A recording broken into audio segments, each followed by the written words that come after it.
Viruses are an exception to everything. Living beings में कौन कौन से लॉ फॉलो होंगे? वेदर वायरसेस आर लिविंग और they are non living, and this is the conclusion of the debate. At least generally जितना आपको exam के लिए चाहिए उससे कहीं ज्यादा लिखा है यहाँ पे। Let's start with viruses. अब अभी तक the things that we have understood, right? The things that we've understood so far are that when we look at transcription and translation, we go from DNA to RNA to protein. Central rule of genetics followed in all living beings. This process known as transcription, इसको हमने detail में देखा. This process known as translation. We have also seen regulation of gene expression and the idea of microRNA, transcription factors, and how all of this happens. What is gene, what is genome, etc. अब यहां पर जो सबसे important word board पे लिखा है वो ये है, that living beings, in living beings, all of these laws are followed. Living beings में कौन कौन से लॉ फॉलो होंगे? DNA is double stranded, RNA is single stranded, DNA goes and forms RNA, goes forms protein, right? Living cell में और कौन कौन सी चीजें फॉर्म होगी? सेल्यूलर स्ट्रक्चर होगा, लाइफ है तो सेल बेस्ड होगी। सेल की क्या क्या चीजें हैं? प्लाज्मा मेम्ब्रेन होगी डेफिनेटली, साइटोप्लाज्म होगा, और जेनेटिक मटेरियल होगा in the form of DNA और आरएनए। ये सारी बात भी हमें पता है, राइट? लिविंग बीइंग से कुछ कैरेक्टरिस्टिक्स भी हमें पता है। मेटाबॉलिज्म करेंगे वो, they will produce energy, they will respond to stimulus, they will reproduce, they will grow. There are these things we have read. Viruses are an exception to everything. यहां पर जो भी चीजें हैं उन सबको वायरसेस एक एक्सेप्शन है। तो धीरे धीरे कंसेप्ट समझ के आराम से वायरसेस के बारे में पढ़ते हैं, ठीक है? वर्ड बाय वर्ड पढ़ते हैं। Viruses are a unique class, this is directly from my microbiology text book, ठीक है? ऑब्वियसली थोड़ा मैंने मॉडिफाई किया ताकि हमें समझ आ जाए, but it's from the microbiology text book. तो इसमें जो भी लाइनें मैंने नहीं लिखी है, it's coming from a very authentic source, you can trust this completely. अब देखते हैं। Viruses are a unique class of infectious agents, ठीक है? They infect all types of organisms. तो हमें अभी तक क्या समझ आया? इन्फेक्शियस हैं and infects all types of organisms. In fact, viruses are the only form of life which infects all domains of life. हर तरह की लाइफ, कैसी भी लाइफ हो, viruses will infect all domains of life. Viruses can be defined as, अब ये definition देखते हैं। Small, बात समझ आ रही है? Obligate. Obligate word comes from the word obligatory. They have an obligation कि ऐसे ही एग्जिस्ट कर सकते हैं और किसी तरीके से एग्जिस्ट नहीं करेंगे। Obligate. Intracellular parasites or intracellular particles that are intracellular, inside the cell.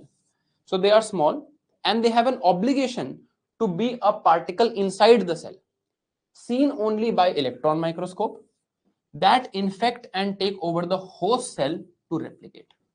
They infect the host cell and take over the host cell to replicate. ठीक है, ये बात है। अब देखो next line. Viruses blur the boundary between inanimate, that is non-living, and life, which is living. Living और non-living के बीच की बाउंड्री को blur करते हैं. So they are on the borderline of living and non-living. You can't say viruses are living. You can't say they are non-living. That is why they are an exception to these rules that we've studied. Because it is impossible to say that a virus is living or it is non-living. Right? They are an exception to all these rules. This is what we'll understand. ठीक है, देखो, anything is considered living, ये तो हमें पता है। If it is made up of cells, it reproduces, it grows, metabolises, responds and adapts to environment. All viruses, now this is a very important line, all viruses are acellular entities. Acellular, they are not cellular. Acellular entities made up of, what are viruses made up of? Viruses are made up of two things. One is a protein coat and one is genetic material. इन दोनों चीजों से ही बनते हैं virus बस। So they are made up of genetic material. Genetic material दो ही टाइप के हमें पता है, डीएनए और RNA, inside a protein coat. ठीक है, आगे देखते हैं। They do not have the ability to grow and multiply in any artificial medium. इनको आप आर्टिफिशियली ग्रो नहीं कर सकते। क्यों नहीं कर सकते अभी समझेंगे, अभी समझ आ जाएगा, ये सारी लाइनें समझ आ जाएंगी, ठीक है। And they are metabolically inert. क्या मतलब हुआ इस बात का? Metabolism wise metabolically inert means metabolism क्या है? Taking in energy, doing any process that uses energy, it is generally referred to as a metabolic process. Metabolically inert, inert means non-reactive. Inert gases पढ़ते हैं हम chemistry में, right? Noble gases आपने सुना होगा शायद, helium, neon, krypton, argon, krypton, xenon, radon, 6 noble gases, right? Helium, neon, xenon, radon, argon, krypton, 6 noble gases. Inert gases, जो gases react नहीं करती, that is why balloons are filled with helium for example, it's light and it does not react, है ना? Metabolically inert, inactive inside, they are metabolically inert and can be metabolically active only when inside a host cell. तो यहां पर अभी तक viruses की कहानी क्या है मैं आपको बताता हूं. एक तो वायरसेस लिविंग और नॉन लिविंग के बीच की एक बॉर्डर लाइन है. They are made up of something like this. There is a protein coat, एक प्रोटीन कोट है और अंदर कुछ जेनेटिक मटेरियल है. ये एक चीज है. ऐसी कोई चीज डिस्कवर हुई कि इसका एक प्रोटीन का बना हुआ कोट है. This is not cell membrane, this is just a protein coat. Proteins can be kept. अगर मैं प्रोटीन्स को क्रिस्टल्स बना के हाथ में भी रख सकता हूं, नॉन लिविंग होंगे प्रोटीन्स, राइट? प्रोटीन कोट है और जेनेटिक मटेरियल है इसमें, बस यही चीजें हैं. अब इस चीज को जब देखा गया तो when it is outside the cell, अब ये ऐसे पढ़िए, यहां पे मान लो वायरस मेरे हाथ में यहां पड़ा हो और on this board there is a virus, it is inactive, कोई काम नहीं कर रहा है. Outside the cell, inert, inactive. When it enters a cell, जैसे ये मान लीजिए एक सेल है, इसमें न्यूक्लियस है, एंडोप्लाज्मिक रेटिकुलम है, गोल्जी बॉडीज हैं, माइटोकॉन्ड्रिया है, etcetera etcetera. This is a cell. When virus enters this cell, जब वायरस इस सेल को एंटर कर जाएगा, then it has the ability to take over the machinery of the host cell and replicate.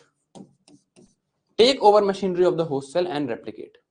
It is its obligation. It is an obligate intracellular particle seen only on a microscope. तो cell से भी छोटा है और it goes inside the cell and takes over the cell and can replicate. Replicate means multiply. तो cell के अंदर जाएगा. जब वायरस सेल के अंदर जाता है तो क्या होता है? Multiple particles of this virus get formed. It ultimately breaks open the cell. The cell dies and the virus comes out. Now there are many viruses. They will go off and infect new cells. ये है कहानी virus की, right? So it is an obligate intracellular particle. Outside it is inert. यहां पर ये कुछ नहीं, एक प्रोटीन का क्रिस्टल है. प्रोटीन का क्रिस्टल जैसे ये है. Let's say this was made of proteins. मैं इसे यहां छोड़ देता तो मैं इसे लिविंग थोड़ी बोलता. बट अब क्या हो रहा है? The moment it enters the cell, it takes over the cell's machinery and starts multiplying. How it does that, we'll see. ठीक है जी, आगे देखते हैं. नाउ दे मल्टीप्लाई और are metabolically active only inside an animal, plant और microbial cell. This ability of viruses to infect all forms of life, one, एक तो they can infect all forms of life, makes them a major force for evolution. ये बात आपको अभी समझ आएगी. Just this line you will understand once we understand how viruses work, right? Major force for evolution, as each virus has the ability to introduce DNA and RNA through shuffling, redistribution of genes, through various life forms, etc. Key role in shaping history of Earth. ये जो evolution में इनका role है, this you will understand when we have read viruses. But अभी तक हमें जो समझ आया है, that A, it is like a protein coat with a genetic material. Outside the cell, it is inert. It does not metabolically react. Inside the cell, it can take over the cell's machinery and replicate. When it replicates too much, it sort of kills the cell and then it goes on and infects new cells. एक ऐसी चीज देखी गई. Now, how did we discover the virus? अब ये बहुत ही interesting चीज है. This is just a story. ठीक है, आपको ये याद करने की जरूरत नहीं है. This is just, I'm just telling you the story of discovery of virus. How were viruses discovered? देखो, इसके बाद मैं आपसे पूछूंगा आपको समझ आ गया या नहीं, but this you here out, and बहुत ही इंटरेस्टिंग कहानी है। तो सबसे पहले क्या हुआ था, देखो obviously humans were falling sick since they have evolved, humans को इन्फेक्शन हमेशा से हुए हैं।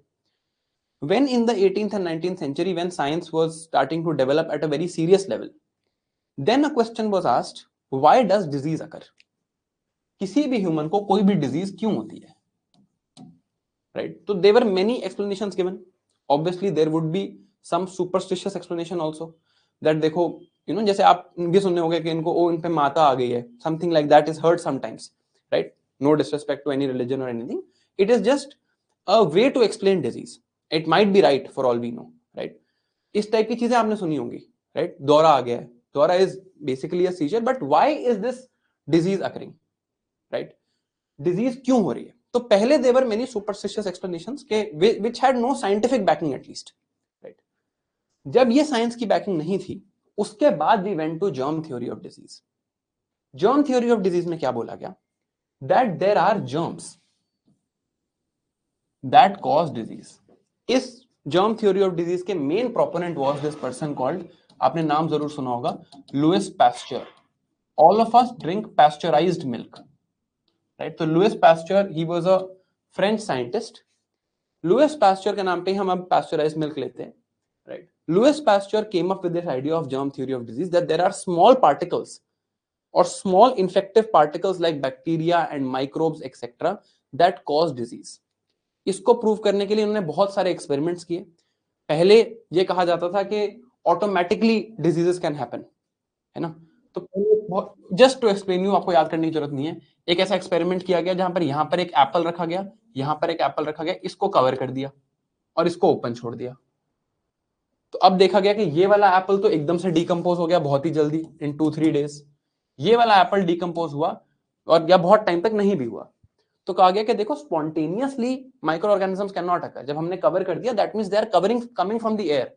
कुछ चीज एयर से आ रही होगी जो इसको डिकम्पोज करती होगी। फिर उसको और स्टडी करते हैं कि ऐसी क्या चीज है जो एयर से आ रही है। Various experiments was done and finally this germ theory of disease as we know today was accepted, and something called a bacterial filter was created. तब ये समझ थी कि बैक्टीरिया जो हैं, they are the smallest organisms that can cause disease. तो इन्होंने क्या किया, एक ऐसे बैक्टीरियल फिल्टर बनाया, something called a bacterial filter. इस बैक्टीरियल फिल्टर के जो पोर्स थे, अब यहां पर आप ऐसे देखो, अगर if you look at it from the top, हम टॉप व्यू देख रहे हैं तो ऐसा कुछ दिखेगा और छोटे छोटे इसमें पोर्स हैं, जैसे छलनी या सीव जैसे होती है, इस टाइप का एक बैक्टीरियल फिल्टर बनाया।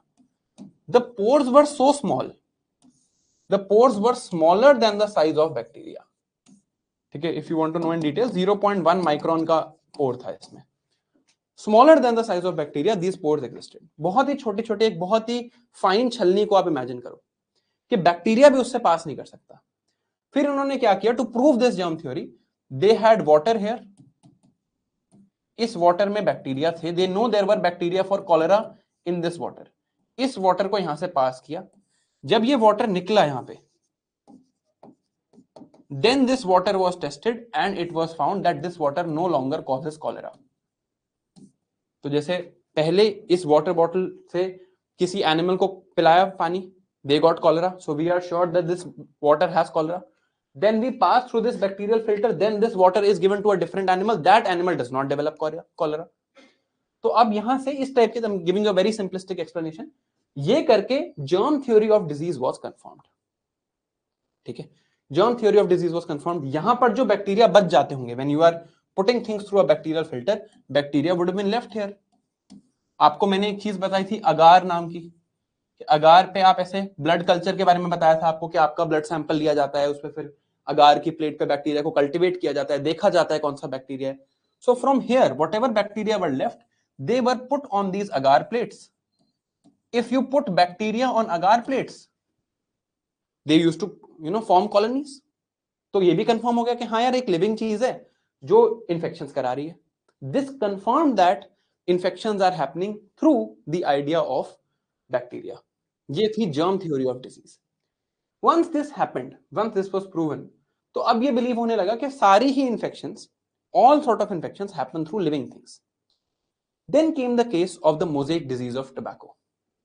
तो टबैको फार्मर्स थे यूरोप में and they were seeing a mosaic pattern on the leaves of the tobacco plant. Tobacco plant के लीव्स पे मोज़ेक पैटर्न है। This mosaic pattern was obviously a disease. It caused a reduction in yield. The plant was, sort of dying very quickly. अब ये समझना चाहा कि यार कैसे हो रही है डिजीज, तो इन्होंने क्या किया कि एक दो जो मोज़ेक पैटर्न जो यहाँ पे लीव्स में दिख रहा था उनको क्रश किया और उनको लिक्विफाई किया। फिर इन्होंने सोचा we will put this through the bacterial filter और हमें बैक्टीरिया मिल जाएंगे। इसको बैक्टीरियल फिल्टर से डाला, यहां पर कुछ सैप आ जाएगा और हमें लगा कि यार यहां पर once we have filtered these crushed mosaic leaves, these are obviously diseased leaves, the bacteria should come up here and then we will culture the bacteria. But what was seen, a new result was seen. ये जो SAP है this was supposed to be pure, जैसे पहले water purified, ये SAP भी pure हो जाना चाहिए था यहां पे, but even this sap remained infective. So there was an organism that was causing this infection that could pass through these bacterial filter. तो ये जो टोबैको डिजीज करा रहा, टोबैको में मोज़ेक डिजीज करा रहा था, this was definitely not a bacteria because it could pass through these bacterial filters, or it might have been a very small bacteria. कि बैक्टीरिया तो है बट पास हो गया फिल्टर से। फिर क्या किया? From here we tried to culture them in artificial medium. Artificial medium मतलब अगार प्लेट पे डायरेक्टली रखा हमने वो सैप। अगार प्लेट पे जब हम कॉलेरा के बैक्टीरिया रख देते हैं दे कल्टिवेट, तो हमने सोचा कि सैप को भी हम यहां रख देंगे, अगर छोटा बैक्टीरिया भी होगा तो एटलीस्ट कल्टिवेट तो करेगा। No growth happened, no growth happened whatsoever. फिर क्या किया? फिर इस अगार प्लेट के ऊपर अभी हम क्या देख रहे हैं कि there is an agar plate, on this agar plate you have kept crushed tobacco sap. वो टोबैको मोज़ेक डिजीज वाला सैप जो है वो आपने यहां पर ऐसे क्रश करके रख दिया है, नो ग्रोथ इज हैपनिंग। फिर क्या किया? एक और अगार प्लेट ली, अगार प्लेट पे क्या किया? You kept certain this were already bacteria on this agar plate. इस अगार प्लेट पे ऑलरेडी बैक्टीरिया ग्रो कर रहे थे, आपने ये जो यहां पर टोबैको सैप है इसको यहां डाल दिया तो इसकी बहुत सारी ग्रोथ दिखने लग गई। Then it was able to culture. तो क्या पता चला? that whatever this infective agent is, one, it can pass through bacterial filters. एक तो पता चला कि can whatever is causing this mosaic disease can pass through bacterial filters, could not be cultured in artificial media. तो इसका नाम दे दिया गया, जिन साइंटिस्ट ने डिस्कवर किया, they named it Contagium vivum fluidum, or Latin for poisonous contagious fluid. And now we know this as virus. फिर एक और चीज देखी गई, dysentery. Dysentery is basically loose motions. Loose motions हो रहे थे किसी ह्यूमन को, ठीक है। सो अब उनके स्टूल में, in the stool that they are passing, bacteria were present. Again we took their stool, we took a sample of bacteria from this stool and we grew this on an agar plate. Agar plate पे ये stool causing bacteria, loose motion कराने वाले bacteria को हमने ऐसे grow कर दिया। अगर वायरस यहां आ गया, there was a type of virus which if it came to this plate it would destroy all of these bacteria, सारे बैक्टीरिया मर जाएंगे। So somebody could see an invisible microbe, बहुत ही छोटा माइक्रोब, बैक्टीरिया से भी छोटा है, उस टाइम के लिए इनविजिबल था because we did not have that good microscopes. An invisible microbe antagonistic to can kill dysentery bacteria, ये भी डिस्कवर हुआ। So we called this particular microbe, जिसने ये काम किया, हमने कहा this is a microbe that eats bacteria. The word eat in Latin is phage. तो हमने इस माइक्रोब का नाम रखा bacteriophage, a microbe that eats bacteria. After all of these, many such researches like this, we finally came to the concept of viruses. Then we understood that it is viruses that are causing this. So mosaic disease of tobacco, even today we say it is called by tobacco mosaic virus. तो अब हमने क्या conclusions निकाले इन सारी studies के? The conclusions we came to was that viruses could exist as living entities in living cells and as non-living entities, crystals, merely crystals, जैसे sugar crystals होते हैं, they are non-living, वैसे ही क्रिस्टल्स की तरह they can exist outside living cells. Crystallization of viruses opened up the debate whether they are living or non-living. कि यार ये तो क्रिस्टल की तरह एग्जिस्ट कर रहा है. एक तरफ हम देख रहे हैं कि सेल्स को टेक ओवर करके रेप्लिकेट भी कर सकता है. So then this debate started whether viruses are living or they are non-living, and this is the conclusion of the debate. Till date, we don't know whether viruses are living or non-living. There are few factors that say that viruses are living. What are those factors? They possess genetic material. DNA RNA है उसमें and protein है. This is one of the conditions of being a cell. तो cell होने की एक condition तो पूरी करते हैं. Second, they can replicate but only inside the host cell. Right. अब दे यूज, अब ध्यान से सुनो इस लाइन को, although I will teach you this again also. They use cellular machinery of the host cell. यहां पर virus is made of protein and genetic material. ये वायरस आके इस सेल को इन्फेक्ट करा है. Many viruses have been made. तो इन ये जो नए वायरसेस बने हैं, these small new viruses that I have denoted here in red, what will they be made of? What will they be made of? They will also be made of protein. They will also be made of DNA. है ना? तो what happened basically, this entire process can be summed up in the form that this was the host cell. Host cell मतलब जिस cell को virus infect करता है, host cell. What happened here? A sort of protein plus DNA entered this host cell, took over the machinery of this host cell, started controlling this host cell. Many proteins and DNA were formed. Then they broke open this cell, killed this cell and went off to infect a new cell. कहानी तो यही है. अब हुआ क्या होगा? From one DNA and protein, many DNA and protein would have formed. यही हुआ है ना. अब our body, our cells, the host cell, we are the host. For example, COVID-19 was the virus, we were the host. Host cell has the ability to do this. Host cell has the ability to convert DNA to protein. Host cell has the ability to replicate its DNA. Host cell has the ability to manufacture proteins. तो क्या हो रहा था? That this protein plus DNA would enter the host cell, take over the control of the host cell. Host cell का control अपने हाथ में ले लेंगे. होस्ट सेल की ही चीजें यूज करके अपने डीएनए और प्रोटीन की कॉपीज बनाएंगे. बहुत सारे डीएनए और प्रोटीन बन जाएंगे, फिर अगले होस्ट सेल में चले जाएंगे. This is what viruses were doing. So let's read this line again. They can replicate only inside host cell. They use the cellular machinery of the cell. Host cell की बात हो रही है. Ribosomes, tRNA, enzymes etcetera to replicate its genome and synthesize the protein coat. यहां भी clear होना चाहिए आपको. It came as protein coat plus DNA. It will now replicate many protein codes and many strands of DNA. एक virus के 3 virus, फिर 9 ऐसे बनेंगे. Even the crystallized virus conserve the living properties. What does this mean? अगर आप virus को crystal बना के ऐसे रख दो तो भी ये प्रॉपर्टीज नहीं जाती उससे. You put this crystal inside a living person, that living person will get infected and all of these things would happen. They are transmitted from infected host to uninfected host. Let's say मुझे COVID-19 था.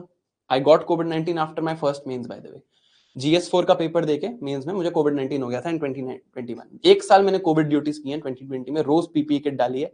एक साल में Covid नहीं हुआ मुझे, ठीक है, वहां हो गया. This such is life. तो अब मान लीजिए मुझे COVID-19 है.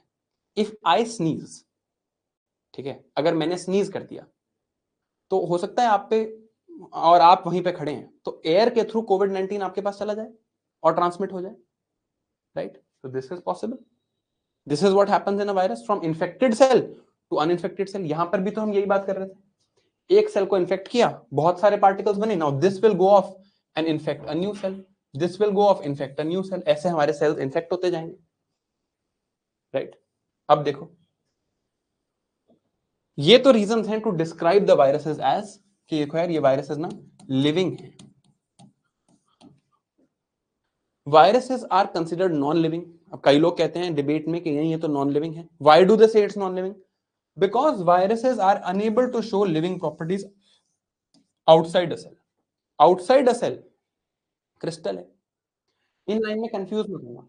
Crystallised virus conserve living properties means even if you crystallize it, it will continue to have these properties. This does not mean that as a crystal it shows any living properties. Basically it can do everything inside the host cell, outside the host cell can't do anything. Crystal बना सकते हैं, ये भी non living के favour में एक बात है।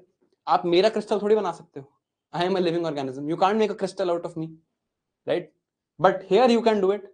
तो यहां पर क्या है, ये वायरस है, ये वायरस फ्लूइड है लेट्स से, इसको आप क्रिस्टल बना लो, क्रिस्टल बना के फिर फ्लूइड बना के किसी को इन्फेक्ट कर लो तो लिविंग हो जाएगा, फिर फ्लूइड निकाल के क्रिस्टल बना लो तो नॉन लिविंग है, अब क्रिस्टल से फ्लूइड बना के फिर इन्फेक्ट कर लो तो लिविंग हो जाएगा। This is what was happening. मेरा आप क्रिस्टल टेक्निकली बना सकते हो, बट फिर मैं दोबारा लिविंग नहीं हो पाऊंगा, है ना, एक ही बार बनेगा वो। Virus can replicate inside host but can not grow and do not have metabolic machinery. इनमें कोई सेल का स्ट्रक्चर दिख रहा है आपको? कोई प्लाज्मा मेम्ब्रेन की बात हुई? नहीं, है ही नहीं प्लाज्मा मेम्ब्रेन। कोई साइटोप्लाज्म है? नहीं है। एक प्रोटीन है और जेनेटिक मटेरियल है और कुछ है ही नहीं। तो मेटाबॉलिक मशीनरी, अपने एंजाइम्स, ऐसा कुछ दिख ही नहीं रहा। दिख रहा है कोई माइटोकॉन्ड्रिया? नहीं, don't have it. Only protein code and DNA, that's it, nothing else. That's all that viruses have. तो ये डिबेट चली कि वायरसेस लिविंग है या नॉन लिविंग। आपको एक एग्जांपल देता हूं मैं, ये देखो, this is example of bacteriophage virus. Bacteriophage कैसा दिख रहा है? Again this is from the microbiology text book, images are copied directly from there. Bacteriophage है, देखो कैप्सिड है, अभी आएंगे कैप्सिड पे, एक प्रोटीन कवर है, अंदर डीएनए, बस इतना ही है। ये है वो tobacco mosaic virus, the first time we discussed viruses, TMV. देखो यहां पर आरएनए है और प्रोटीन्स हैं, बस। Human immuno deficiency virus, capsid है, एचआईवी जो एड्स कराता है, कैप्सिड है, एनवेलप प्रोटीन्स हैं, एक एंजाइम लिखा है, लेकिन यहाँ पे एंजाइम है इसके पास, इस पे आएंगे कौन सा एंजाइम है, we will see this in detail, but this is not the enzyme, और this enzyme is involved in replication, although I will tell you this in a lot of detail, अभी क्लियर हो जाएगा। इनमें से कहीं भी, can you see cytoplasm, can you see mitochondria, can you see endoplasmic reticulum, can you see plasma membrane? No. तो cell का structure तो नहीं है।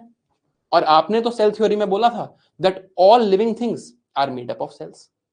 तो अब ये लिविंग भी है, नॉन लिविंग भी है, and that is why the debate with regards to viruses. अब वायरस के characteristics, viruses are non cellular life forms, ये तो हमने देख लिया, non cellular life forms, obligate intracellular parasite, they have to stay inside the cell. In extracellular phase, extracellular phase means extra means outside the cell, extracellular phase, cell के बाहर, पूरे virus particle को कहते हैं हम विरियन। ये एक virus particle है ऐसा, एक प्रोटीन कोड है, एक कुछ इसमें डीएनए है, इस पूरे पार्टिकल को हम कहते हैं virion. It remains in inert state. Inert state मतलब it is not active, it can not carry out any metabolic activity, कोई एनर्जी जनरेट नहीं करेगा, कुछ नहीं करेगा। इन इंट्रासेलुलर फेज, जब ये अंदर आ जाएगा सेल के, then it can replicate. How? It will take over the machinery of the host cell and replicate. ये बात भी हम देख चुके हैं। तो in intracellular phase it replicates by using genome and metabolic machinery of host cell. These viruses, और viruses basically खुद के एंजाइम्स नहीं है इसमें, they don't have enzymes that generate ATP. एक दो एंजाइम हैं, वो एंजाइम कौन से हैं उनकी बात करेंगे, एक दो एंजाइम है वायरस में, but mostly they don't have all the enzymes required. They don't have all the enzymes required that would replicate them. They don't have enzymes that would generate energy, right? ऐसे enzyme उनके पास नहीं है। They have to take over the host. Host को take over करके ही वो ये चीज कर सकते हैं। This was discovered in viruses. अब ये है size of virus. Just to give you an idea, animal cells are somewhere here. Animal cell का साइज यहाँ है 10⁻⁻5। बैक्टीरिया का साइज ये है 10⁻⁻6। बैक्टीरिया तक लाइट माइक्रोस्कोप में दिख जाते हैं, इलेक्ट्रॉन माइक्रोस्कोप में दिखते हैं viruses. Viruses are seen here 10⁻⁷, electron microscope में दिखते हैं ये। तो viruses are smaller than bacteria, ठीक है, बैक्टीरिया से भी छोटे हैं, स्मॉलर देन बैक्टीरिया। ऑलराइट, अब देखो, अब बात करते हैं वायरस के स्ट्रक्चर की। क्या चीजें हैं वायरस में? दो ही चीजें हैं, एक प्रोटीन ऐसे करके, एक प्रोटीन कवरिंग, और एक न्यूक्लिक एसिड। दोनों को मिला के कहा जाता है न्यूक्लिक एसिड प्लस कैप्सिड। ये प्रोटीन का नाम है capsid, it is together called nucleocapsid. अब जो न्यूक्लिक एसिड है, यहां पर ऐसे एक कोई भी डीएनए या आरएनए कुछ पड़ा है ऐसा, that is the infective part, that is the part that causes disease in the host. तो nucleic acid is the infective part. जो ये कोट है, प्रोटीन कोट, इसका क्या काम है? It protects the virus genome. यहां पर वायरस के डीएनए और आरएनए प्रेजेंट है, इसको प्रोटेक्ट करने का काम है of the capsid. It one gives protection, protect करता है इसको। दूसरा, वायरस को होस्ट सेल को एंटर करना है। होस्ट सेल के आसपास, ये तो लिविंग सेल है, इस लिविंग होस्ट सेल में क्या है? यहां पर एक प्लाज्मा मेम्ब्रेन है। इस प्लाज्मा मेम्ब्रेन की अगर मैं बात करूं, प्लाज्मा मेम्ब्रेन कैसी थी? Selectively permeable. तो कुछ मैकेनिज्म चाहिए होगा टू एंटर, ऐसे डायरेक्टली तो ये वायरस को घुसने नहीं देगी। This capsid helps the virus enter the host cell. It helps in assembly and packaging during replication. अब रेप्लिकेशन प्रोसेस हम डिटेल में देखेंगे कि वायरस कैसे सेल के अंदर रेप्लिकेट करता है, बट असेंबली और पैकेजिंग में हेल्प करता है। आपको ये लाइन अभी समझ आ जाएगी, just understand this line now. And invokes a immune response from the host. Even this line you will understand very shortly. Immune response from the host it invokes. ये line भी आपको समझ आ जाएगी, अभी के लिए इनको इग्नोर करो। अब ये जो प्रोटीन कोट है, इस प्रोटीन कोट को कहते हैं कैप्सिड। प्रोटीन कोट को कहते हैं कैप्सिड, राइट? या this protein code is called capsid. इस कैप्सिड के कुछ स्ट्रक्चरल सब यूनिट्स हैं। अगर मैं इसको ब्रेक करूं तो इसके सब यूनिट्स को कहेंगे प्रोटोमियर्स, और they would assemble to form capsomeres. So basically protomers assemble to form capsomeres, assemble to form capsid. ये सब याद करने की जरूरत बिल्कुल नहीं है, बस ये टर्म्स रिलेट कर लेना। वहां प्रोटोमियर लिखा हो, कैप्सोमियर लिखा हो, कैप्सिड लिखा हो, आपको बस ये याद आ जाए कि वायरस से रिलेटेड है, इतना बहुत है। अब ये वायरल स्ट्रक्चर है, ये हमने देखा था। कैप्सिड या प्रोटीन शीट, अंदर यहां पर डीएनए। कैप्सिड या प्रोटीन शीट, प्रोटीन की शीट, अंदर आरएनए। ये देखो HIV, human immunodeficiency virus, capsid, अंदर आरएनए। ठीक। अब कुछ वायरसेस में एनवेलप भी होता है। Again not that important to remember, but viruses पर 5 से 6 क्वेश्चन आ चुके हैं। They can ask anything and progressively questions are getting difficult, so I am giving you all the information required. Viral envelope, so both enveloped and non-enveloped viruses exist। ठीक है, जो ये envelope capsid के बाहर का एनवेलप है उसको मत समझना, ये प्रोटीन कोड कैप्सिड तो है ही। This is a protein coat called the capsid, there is genetic material inside it. इसके बाहर there is another envelope. For example you will see that here in HIV is enveloped virus। so see, capsid is here, this is RNA, so protein coat and genetic material. Then there is envelope also. So one envelope beyond the capsid, another third layer is there, envelope. So we have both enveloped and non-enveloped viruses. जो envelope होता है वो किसका बना हुआ होता है? Carbohydrate का, लिपिड्स का और प्रोटीन्स का। Envelope is made of this. Naked non-enveloped viruses also exist. And enveloped proteins are coded by viral genes. ये लाइन भी अभी आपको समझ आएगी जब हम रेप्लिकेशन देखेंगे। ठीक है, तो एनवेलप्ड वायरस भी हो सकता है, नॉन एनवेलप्ड भी हो सकता है। So what do we know about virus so far? One, it is only existing or can only replicate inside the host cell. It has a capsid और अ प्रोटीन कोड। इस capsid के कुछ features हमने देखे। Then it has some genetic material inside this protein coat. This helps in replication of this virus. ये हमने देखा, right? All of these things we saw. Then we also saw that there is a possibility some viruses might have something of an envelope. कुछ viruses में यहां पर envelope हो सकता है, they might have something of an envelope, ये भी हमने देखा, but not in all viruses, right? It also might have some enzymes, 1 or 2 enzymes that can have, वो we'll see what those enzymes are, but broadly it is not having the enzymes for, let's say, generating energy, not having the enzymes to replicate completely by itself. It needs to take over the host cell's machinery to replicate. It will infect the host cell, replicate, then go forward. This is what we have seen, right? अब देखो, virus में एक तो protein है, एक virus में nucleic acid. Now in this slide there are going to be doubts in your head. ठीक है, my recommendation is don't go into this detail. कोई जरूरत नहीं है, आपको बायोलॉजिस्ट नहीं बनना, बस इतनी चीज आपको याद करनी है, ये याद कर लेना. ठीक है, you will have questions like how can, मैं अभी बता देता हूं आपके questions. How can DNA be single stranded, how can RNA be double stranded.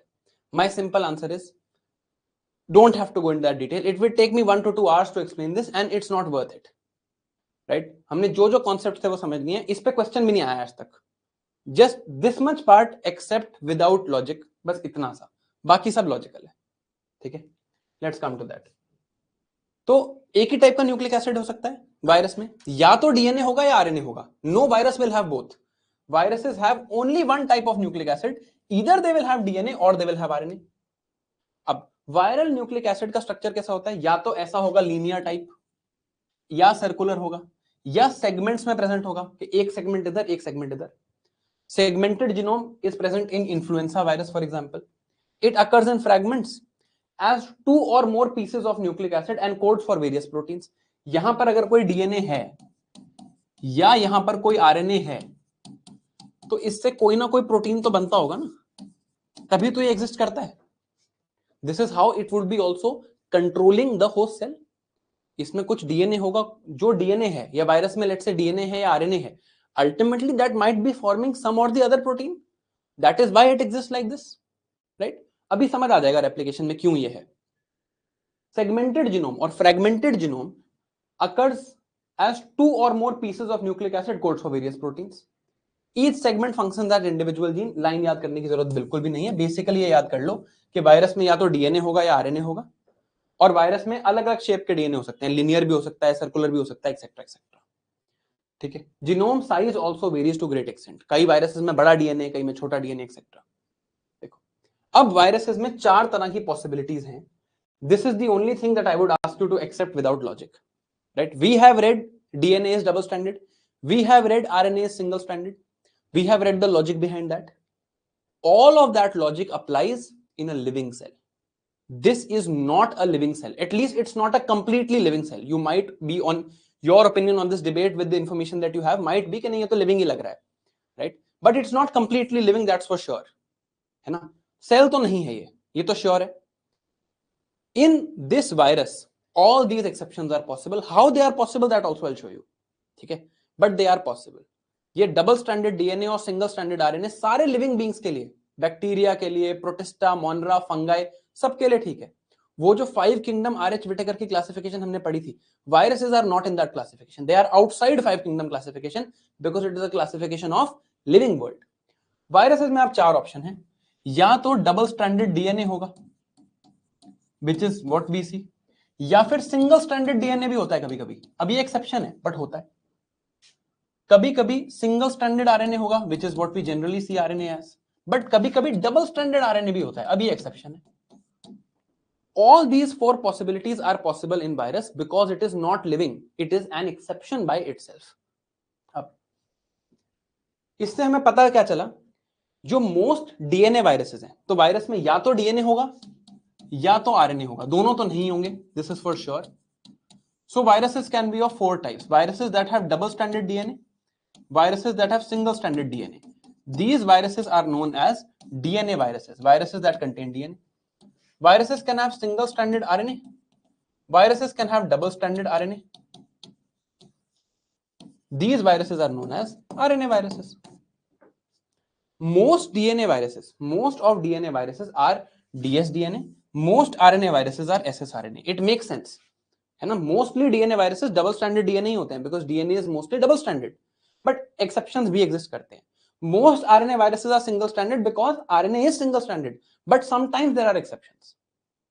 अब viruses infect all living beings. Plant को इन्फेक्ट करने वाले viruses mostly they are single stranded RNA virus. Bacteria को इन्फेक्ट करने वाले virus known as bacteriophage, bacteria eater, bacteriophage, वो double stranded DNA वाले होते हैं. और एनिमल्स को इन्फेक्ट करने वाले single stranded, double stranded RNA भी हो सकते हैं, डबल स्ट्रैंडेड डीएनए भी हो सकते हैं. ठीक है, ये बेसिकली यहां पर ये बताया हुआ है कि कौन से वायरस कॉमन है. कि अगर मैं सारे प्लांट वायरसेस को देखूं, it's the most common configuration is single stranded RNA. अगर मैं सारे बैक्टीरियोफेजेस को देखूं, most common configuration is double stranded DNA, but possible सारे हैं, राइट। अब ये देखते हैं वायरल रेप्लिकेशन। पहले आपको एक जनरल अकाउंट दिखाता हूं, this is general account of how virus replicates, then we will see in detail. General account एक बार देखते हैं क्या हो रहा है। यहां पे वायरस आया, look at this, this is the general life cycle. Virus came and attaches to the host cell, so attachment happened, then entry happened. Now virus capsid comes apart, वायरस के पास ऐसे एक कैप्सिड प्रोटीन कोड था, this protein coat breaks down and only the genetic material comes, only viral genetic material has now entered the cell. अब क्या हो रहा है, this enters the nucleus of the host, genetic material enters nucleus of host. अब क्या हो रहा है, this genetic material that enters nucleus of host, this makes multiple copies, इसकी multiple copies बन जाती हैं ऐसे, ठीक है। तो यहां पर लिखते हैं what did virus start with, virus started with capsid and genetic material, इससे start हुआ था, है ना। This is what virus started with, virus entered the cell, capsid came apart, capsid broke down, खुल गया capsid, capsid is gone now, genetic material बचा, genetic material जो यहां पर आया ये, दिस गॉट रेप्लिकेटेड, बहुत सारे इसके कॉपीज बन गए। अब किसने बनाए ये copies, enzyme for the copies were given by host cell, host cell में एंजाइम है, ऑब्वियसली होस्ट सेल में एंजाइम है डीएनए रेप्लिकेट करने का। क्यों है होस्ट सेल में एंजाइम डीएनए रेप्लिकेट करने का, दिस इज होस्ट सेल, इसमें न्यूक्लियस है, यहां पे डीएनए है। When this host cell would have to divide, जब इस होस्ट सेल को डिवाइड करना होगा तो इसे अपना डीएनए रेप्लिकेट करना पड़ेगा, क्रोमोसोम्स डबल करने पड़ेंगे, there must be some enzyme that replicates DNA in this host cell, है ना, कोई ना कोई एंजाइम तो ऐसा होगा that replicates DNA in the host cell, right. अब virus is able to control this enzyme and replicate its own DNA, इसने होस्ट सेल के एंजाइम को कंट्रोल करके अपना डीएनए रेप्लिकेट करा लिया, many copies of DNA got made, ठीक है। मान लेते हैं डीएनए वायरस था, यहां से स्टार्ट हुआ था, तो अभी क्या बन गया है, many of these DNA copies have been made, we are in the second stage, many of these DNA copies have been made, but this is not enough, we need many copies of capsid also. Then what happens, then ये जो DNA बना है, ये जो many copies बनी है, they will form RNA और messenger RNA. अब यहां पर ट्रांसक्रिप्शन करानी पड़ेगी, ट्रांसक्रिप्शन भी कौन कराएगा, होस्ट के एंजाइम्स को यूज करके ट्रांसक्रिप्शन कराएगा, so he will take these DNA and transcribe them to form mRNA, then from these mRNA it will go to ribosome, host ribosome, viral RNA will go to host ribosome, what will happen, it will create viral proteins। अब ये किस चीज के proteins हैं, ये इस capsid के proteins हैं, तो अब बहुत सारे ऐसे कैप्सिड बन जाएंगे।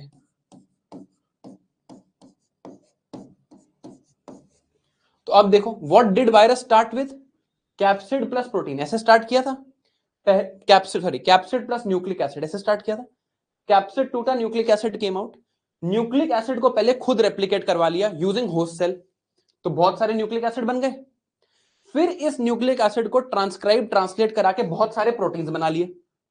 अब क्या किया, last step, then it would assemble all of this together, all of these would assemble together, एक ये और एक ये मिल जाएंगे, तो ऐसे बहुत सारे पार्टिकल्स बन जाएंगे,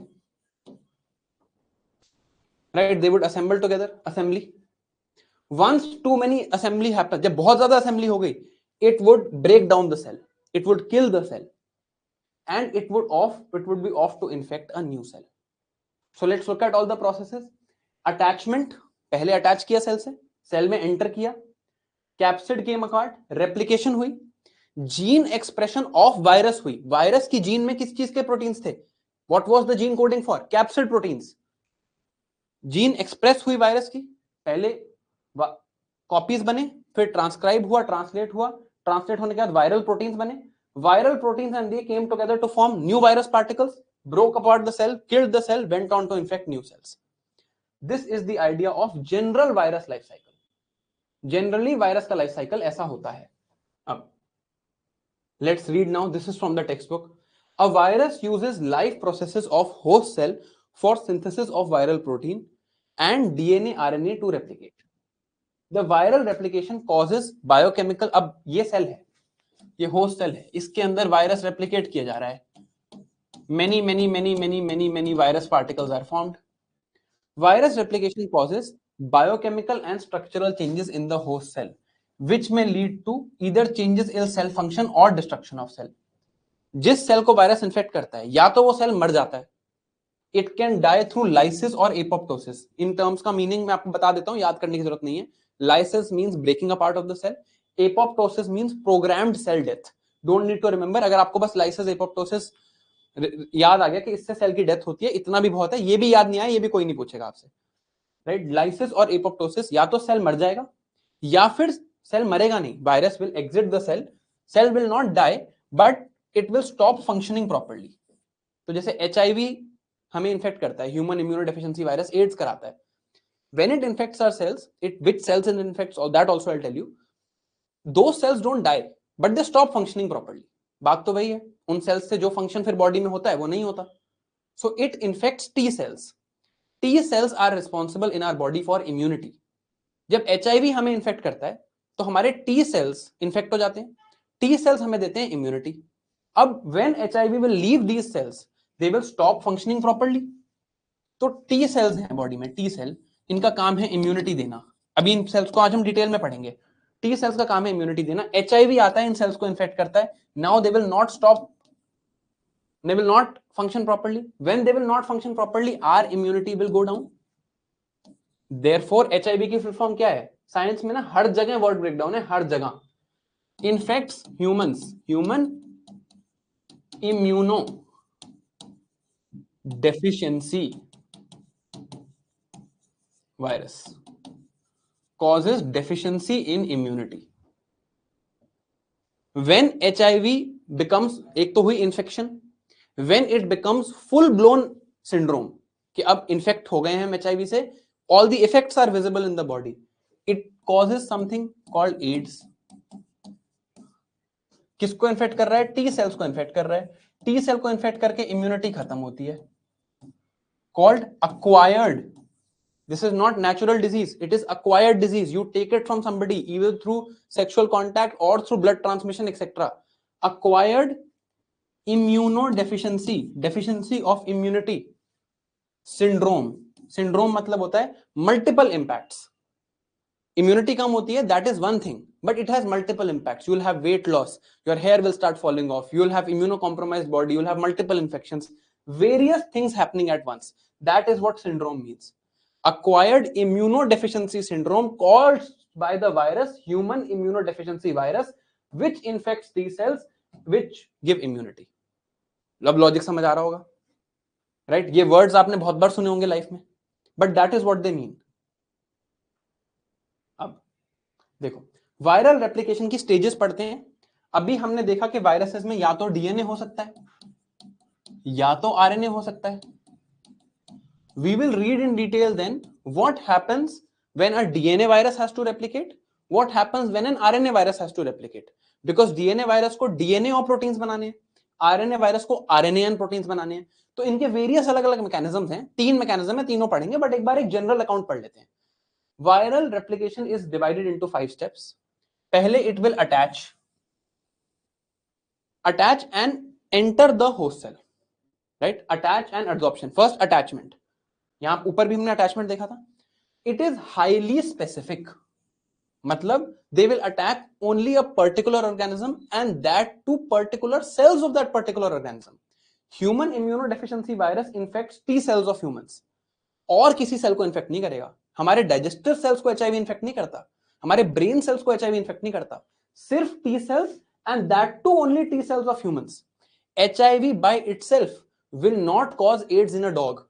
उसका कोई वेरिएंट हो सकता है, वो अलग बात है, some variation can be there, but ये जो ह्यूमंस वाला है वो टी सेल्स ऑफ ह्यूमंस को ही अटैक करेगा, बहुत स्पेसिफिक है, और किसी को नहीं करेगा. Second, penetration and uncoating. क्या मतलब हुआ? आप पहले सेल पे जाके अटैच हो गए.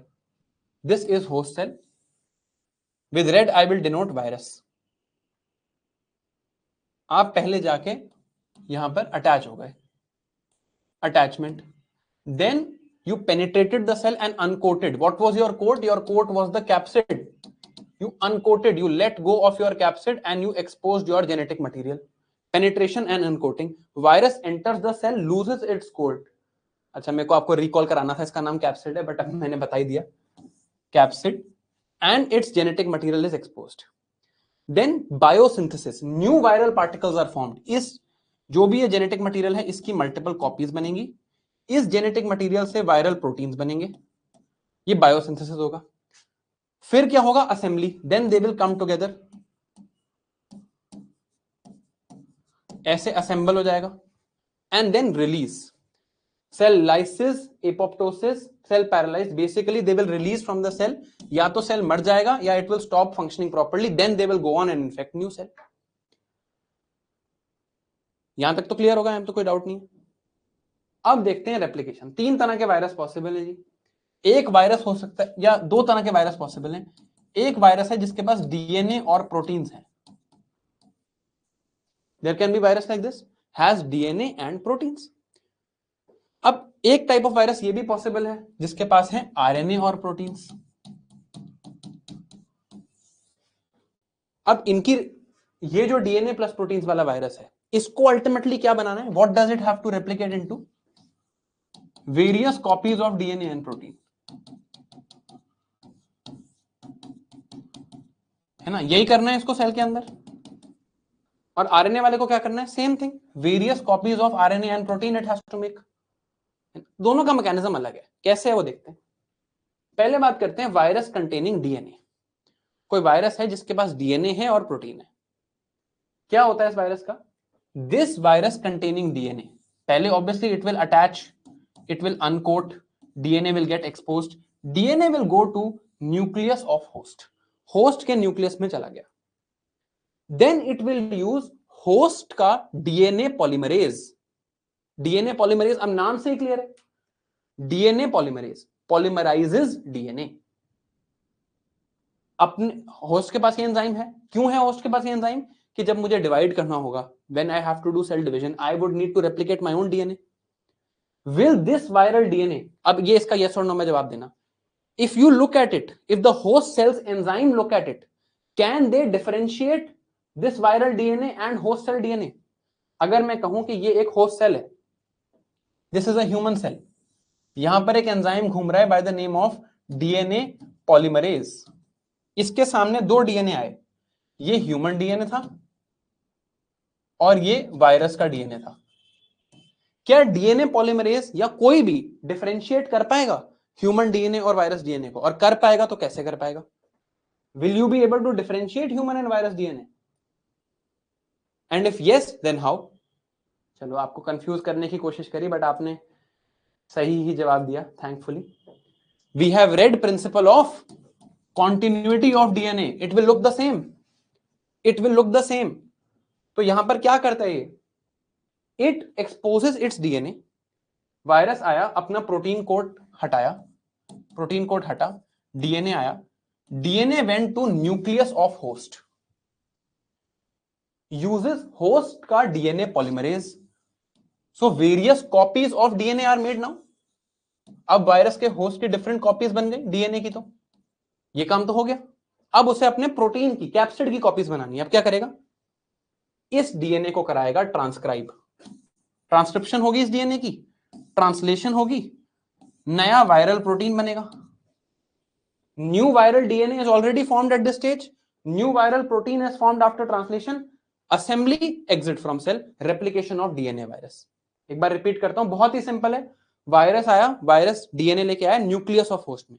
अब यहां पर इंपॉर्टेंट चीज क्या है? Replication of DNA viruses happens in nucleus of host with one exception,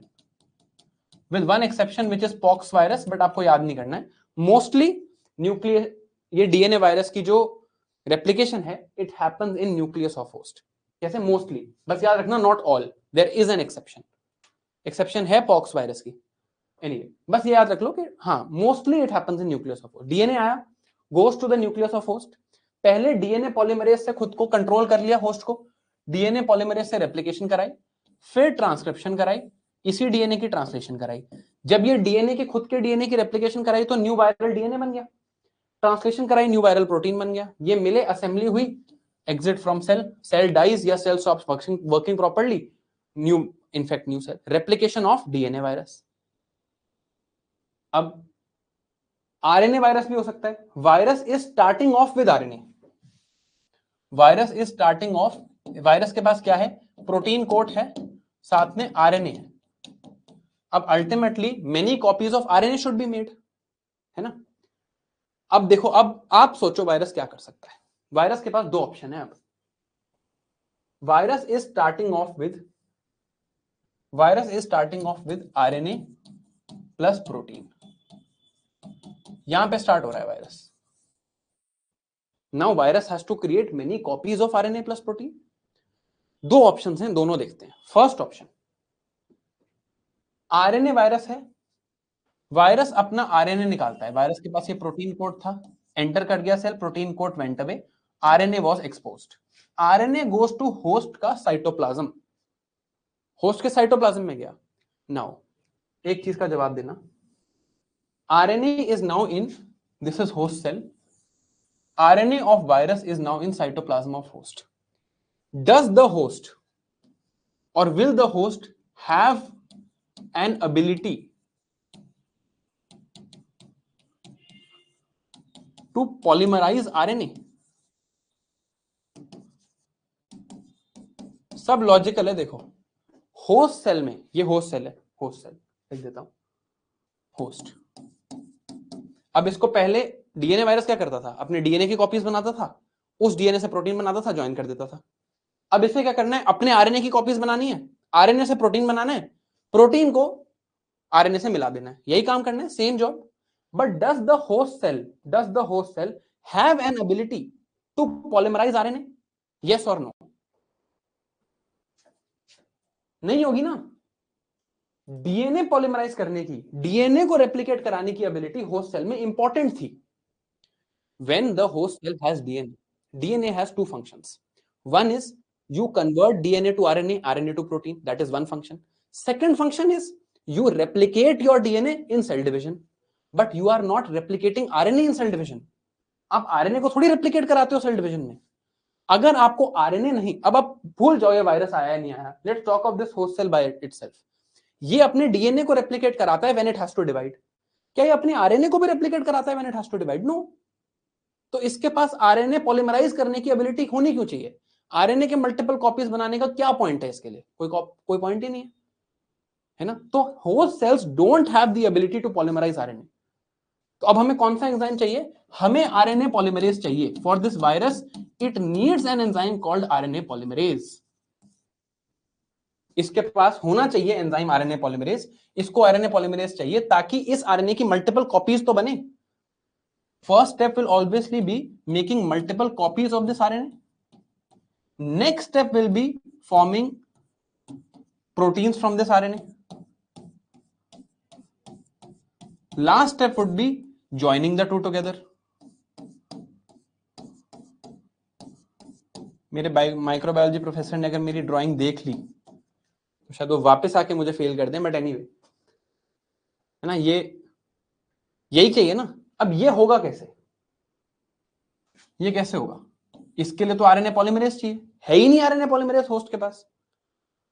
तो in case of RNA viruses they have first option RNA dependent RNA polymerase. RNA से ही RNA polymerase, RNA dependent, depends on RNA, creates polymer of RNA. इस enzyme को कहा जाता है replicase, viral replicase. This is not in host cell. Host cell में नहीं है ये, खुद ही के पास, वायरस के पास ही है. याद है एचआईवी में हमने एक एंजाइम देखा था. तो viruses can have some enzymes, but these enzymes will be involved only in their replication process. तो अब ये क्या हुआ, इस वायरस में आरएनए और प्रोटीन नहीं है सिर्फ. In this RNA virus there is not only RNA and protein, there is RNA, there is protein, and it also has with itself something called replicase. Replicase is RNA dependent RNA polymerase. RNA पे depend करता है, RNA को polymerize करता है. Now this entire particle then enters the host cell. this particle enters the host cell, the protein is gone or the capsid is gone, RNA is made, RNA gets exposed. Virus uses its own RNA dependent RNA polymerase to create various copies of this first. जब copies बन जाती हैं, then it gets these RNA translated. After translation there is formation of protein, then there is assembly and then there is release. तो RNA viruses में, in case of RNA virus, they firstly replicate in the cytoplasm of the host. क्योंकि RNA का तो कोई काम नहीं है ना, RNA doesn't need to go to the nucleus. RNA virus replicate in cytoplasm of the host. They use RNA dependent RNA polymerase which is not present in host cell to form new viral RNA. Then it translates to form new viral protein. Then this joins to form new virus particle. RNA viruses की replication, this type of replication, समझ आई? Is this clear? ठीक है. अब एक और option है RNA virus के पास. This is one type of RNA virus. ये एक टाइप का RNA वायरस है जिसके पास ये एंजाइम है रेप्लिकेस, RNA डिपेंडेंट RNA पॉलीमरेज. अब एक और टाइप का RNA वायरस है, एक और टाइप का RNA वायरस है ये, जिसका नाम है रेट्रोवायरस. ये नेक्स्ट लेवल चीज है, मैं अभी दिखाता हूं आपको इसमें क्या हो रहा है. This is host cell. Host cell में यहां पे न्यूक्लियस है, न्यूक्लियस में यहां पे डीएनए है ना. ये है एक आरएनए वायरस.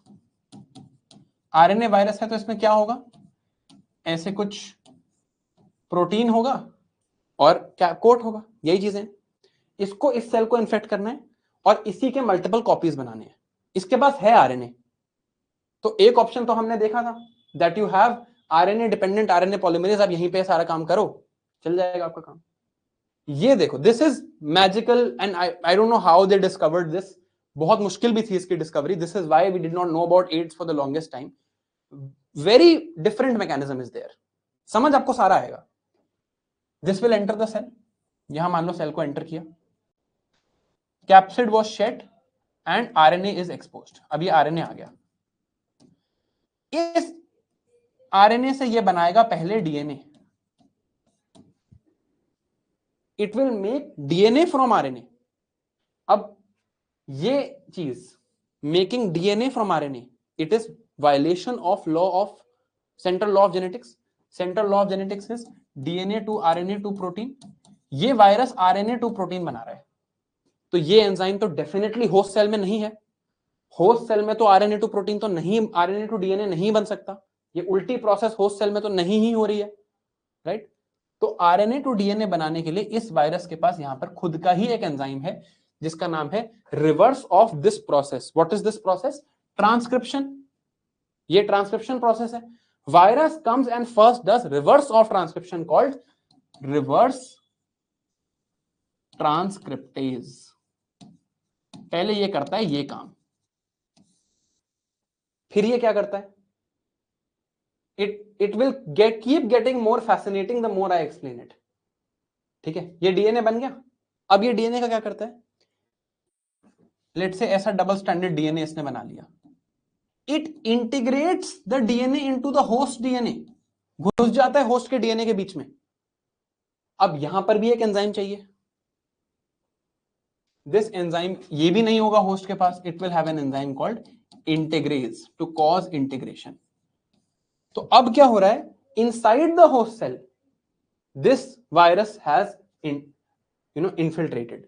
तो ये होस्ट का डीएनए है, ऐसे होस्ट का डीएनए, बीच में वायरस का डीएनए घुस गया, फिर वापस होस्ट का डीएनए. ऐसा कर दिया इसने.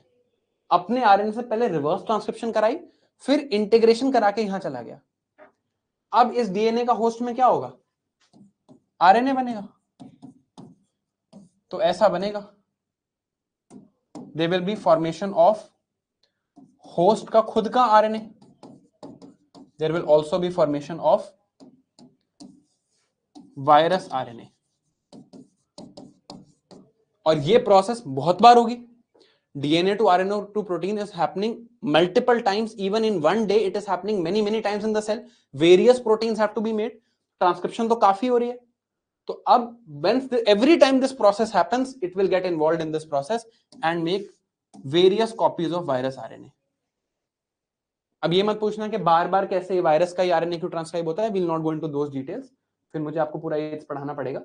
But this is basically what is happening. Now it is using the normal transcription process to form virus RNA. इसका गोल क्या था? It had started with RNA.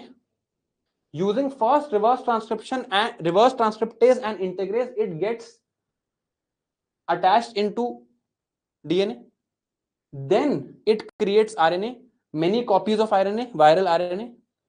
Now these viral RNA will get transcribed to form proteins. So many viral proteins will form. Then they will join and now they will leave the cell. अब यहां पर ये एक काम कर रहा है called reverse transcription. Normally transcription होती है, ये reverse transcription कर रहा है. Therefore this type of viruses is known as ulta virus or retro virus. उल्टा है ये वायरस ऑफ नॉर्मल. ठीक है, क्या होता है? Virus has RNA, it uses reverse transcriptase. This is not in host cell, this is present in virus. HIV का याद करो स्ट्रक्चर. एचआईवी के स्ट्रक्चर में आपको मैंने दिखाया था कि एचआईवी में एक एंजाइम लेबल्ड है, ये देखो. अब समझ आ रहा है? HIV is RNA virus. HIV में क्यों ये हो रहा है? Because HIV does this process. Therefore आपने ये भी सुना होगा, AIDS is caused by retrovirus, उल्टा वायरस, रिवर्स ट्रांसक्रिप्शन करने वाला वायरस. तो क्या है? Use of reverse transcriptase, not in host cell. Reverse transcriptase तो होस्ट सेल में नहीं है, it is present in virus. Reverse transcription क्या कर रहा है? Using RNA to create DNA. तो क्या बोलेंगे? RNA dependent DNA polymerase. ये बात मैं आपको पहले पढ़ा चुका हूं. इससे बनता है viral DNA. Then use of integrase integrates into host genome, causes transcription. अब ट्रांसक्रिप्शन से नया वायरल आरएनए बन गया. Causes translation, अब नया वायरल प्रोटीन बन गया. This gets together and forms new virus particle. ये है replication of retrovirus, उल्टा virus. Last thing, this also I will want you to accept without confusion. ठीक है? अब अभी तक आपको क्या लग रहा होगा कि डीएनए वायरस है तो न्यूक्लियस में नॉर्मली अपना रेप्लिकेट. आरएनए वायरस है तो रेट्रोवायरस हो सकता है ना? अब ये सारी चीजें भूल जाओ. ऐसे भी वायरस हैं जिनके पास डबल स्ट्रैंडेड डीएनए है जो एमआरएनए बनाते हैं. सारी चीजें भूल जाओ, मतलब ये सब मत भूल जाना जो इतनी मेहनत करिए. बस अपने माइंड में जो मिसकंसेप्शंस हैं उनको मैं हटा रहा हूं. There are every type of virus can do every type of thing. There are various types of viruses doing various type of things. तो ऐसे डबल स्ट्रैंडेड डीएनए वायरसेस हैं जो डायरेक्टली एमआरएनए बनाते हैं. सिंगल स्ट्रैंडेड डीएनए वायरसेस हैं जो पहले double stranded DNA बना के एमआरएनए बनाते हैं. डबल स्ट्रैंडेड आरएनए वायरसेस हैं जो डायरेक्टली आरएनए बनाते हैं. सिंगल स्ट्रैंडेड आरएनए वायरस हैं जो पहले अपना आरएनए रेप्लिकेट करते हैं फिर एमआरएनए बनाते हैं. कुछ ऐसे हैं सिंगल स्ट्रैंडेड एमआरएनए वायरस जो सीधा एमआरएनए बनाते हैं. कुछ ऐसे हैं जो आरएनए के साथ उनके पास रिवर्स ट्रांसक्रिप्टेज है. कुछ ऐसे हैं जो डीएनए के साथ भी उनके पास रिवर्स ट्रांसक्रिप्टेज है. वो डीएनए वायरस हैं, still they have reverse transcriptase. अब इनमें जाना नहीं है. This is the Baltimore classification of viruses that is taught in medical school. आपको याद करने की जरूरत नहीं है. आपको मैं क्यों दिखा रहा हूं कि आप अगर मान लो आपके सामने एक ऐसा ऑप्शन आ गया कि only RNA viruses contain reverse transcriptase, तो जितना मैंने आपको अभी पढ़ा है उतने में तो आपको स्टेटमेंट लॉजिकल लगेगी और शायद आप इसको ट्रू मार्क कर दोगे. बट ये ट्रू नहीं है. वायरस में हर चीज की एक्सेप्शन अवेलेबल है, ये बात याद रखना. डीएनए वायरसेस भी ऐसे हैं जिनके पास खुद का डीएनए है. पहले वो आरएनए बनाते हैं, फिर इससे रिवर्स ट्रांसक्रिप्शन करते हैं, फिर डीएनए बनाते हैं, फिर इंटीग्रेट करते हैं, फिर ट्रांसक्रिप्शन कराते हैं, फिर ट्रांसलेशन कराते हैं, फिर प्रोटीन बनाते हैं. ऐसे भी वायरस है. That is why I have given this diagram. आपको ये डायग्राम बिल्कुल भी याद नहीं करना है. ये बॉल्टिमोर क्लासिफिकेशन आपको बिल्कुल भी याद नहीं करनी है. ठीक है, ये बॉल्टिमोर क्लासिफिकेशन दी हुई है, लिखा भी हुआ है. Don't need to remember this. I am just trying to explain कि वायरसेस में एक्सेप्शंस हैं. हमने अभी तक क्या पढ़ा? DNA virus goes to nucleus, host का डीएनए पॉलीमरेज, डीएनए रेप्लिकेशन, नया वायरल डीएनए बन गया, transcription, translation, protein, new virus particles. RNA virus cytoplasm में गया, RNA dependent RNA polymerase use किया, होस्ट सेल में नहीं था, खुद के पास था, नया वायरल आरएनए, ट्रांसलेशन, प्रोटीन, नया वायरस पार्टिकल। फिर रेट्रोवायरस हमने देखा, वायरस के पास आरएनए था, रिवर्स ट्रांसक्रिप्शन से डीएनए बनाया, इंटीग्रेस यूज करके इंटीग्रेट हुआ, ट्रांसक्रिप्शन, ट्रांसलेशन। ठीक है, अब ये बस इसलिए है कि हर तरह की एक्सेप्शन पॉसिबल है। इस डायग्राम को एक बार देख लेना, सेल्फ एक्सप्लेनेटरी है, याद नहीं करना है, जस्ट फॉर एक्सेप्शंस। ठीक है, अभी तक ब्रॉडली समझ आ रहा है? चलो अब एक वीडियो देखते हैं। We will see video of HIV infecting a cell. I can just show you, देखो यहीं पे देख लेते हैं। ये HIV का, this is basically an HIV। मैं आपको बता देता हूं, ये वीडियो यूट्यूब पे आप खुद भी देख सकते हो, मैं आपको इसका लिंक भी दे दूंगा, स्लाइड में भी है। ये देखो, ये HIV के बारे में दिखा रहा है कि देखो आउटर एनवेलप है इसमें और इसमें आरएनए है। ये HIV का पार्टिकल है। It also has reverse transcriptase. ठीक है, देखते हैं। ठीक है, वायरस आया, सबसे पहले ये हेल्पर टी सेल है। टी सेल का क्या काम होता है? इम्यूनिटी देना। टी सेल को देखो इसने इन्फेक्ट कर लिया। नाउ दिस HIV, ये जो पर्पल वाला HIV है, इसने इन्फेक्ट कर लिया। अब यहां पर कुछ रिसेप्टर्स हैं, receptors on the cell membrane that are helping this virus particle enter. क्या नाम है इनका? CD4 receptor. इससे अब ये एंटर करेगा। Various receptors are there that promote entry of HIV into the host cell. ये कौन सा सेल है नीचे जिसके ये रिसेप्टर्स निकल रहे हैं? ये हेल्पर टी सेल है हमारी बॉडी का। अब देखो यहां पे एक रिसेप्टर है CCR5, एक रिसेप्टर आएगा CXCR4। हमें इनके नाम नहीं याद करने हैं, but through something that is happening here, HIV is now entering the T cell. ठीक है, अभी यहां पर HIV टी सेल को एंटर कर रहा है। ये फर्स्ट स्टेज है ऑफ अब्जॉर्प्शन एंड एंट्री। ठीक है, देखो अब ये एंटर कर गया। अब ये क्या हुआ? सेल के अंदर हमारा ये HIV इन्फेक्ट कर गया, HIV का एक पार्टिकल इन्फेक्ट कर गया, ये चीज हो गई। अब क्या हुआ? कैप्सिड प्रोटीन ब्रेकडाउन हो गया। देखो कैप्सिड का ब्रेकडाउन हो गया, वायरस का आरएनए एक्सपोज हो गया। ये वायरस आरएनए है, this viral RNA has gotten exposed, right? अब viral RNA, this is viral RNA. इसको पॉज करता हूं मैं एक second. What is happening now? हमने एंट्री इनटू द सेल देख लिया, we have seen the process of entry. Entry देखा हमने कि कुछ रिसेप्टर्स थे जिनसे एंट्री हुई, है ना? फिर मर्जर ऑफ मेम्ब्रेन्स हुआ, मेम्ब्रेन्स मर्ज की, ये भी हमने देखा। रिसेप्टर्स कुछ इन्वॉल्व थे, ये भी हमने देखा। इन रिसेप्टर्स के बाद क्या हुआ? कैप्सिड जो था, capsid was shed. Capsid shed होने के बाद क्या हुआ? आरएनए एक्सपोज हुआ। अब आरएनए का क्या हो रहा है? Now RNA is being undergoing the process of reverse transcriptase. तो रिवर्स ट्रांसक्रिप्टेज ये एंजाइम है। देखो अब ये क्या करेगा? अब ये आरएनए से डीएनए बना के दिखाएगा आपको। पहले देखो ये आ रहा है ना, देखो ये आरएनए से पहले इसने डीएनए बनाया, और अभी ये सिंगल स्टैंडर्ड डीएनए था, उसको डबल स्टैंडर्ड डीएनए बना लेगा। बेसिकली आरएनए से इसने अपने आरएनए से पूरा डीएनए बना दिया। देखो दोबारा गया और ये डबल स्टैंडर्ड, देखो double standard double helical molecule of DNA बन गया। अब हमारे पास HIV का डीएनए बन गया। तो HIV सेल के अंदर आ गया, आरएनए को एक्सपोज कर लिया, उससे अपना डीएनए बना लिया। अब इंटीग्रेज आ गया। इंटीग्रेज का काम क्या है? देखो यहां पर just hold on, just 1 second, look at what will happen now. Now HIV has made from RNA to its own DNA, ये बन गया। अब इंटीग्रेज उसको लेके जा रहा है, कहां से लेके जा रहा है? ध्यान से देखना है क्या लिखे आता है, न्यूक्लियर पोर।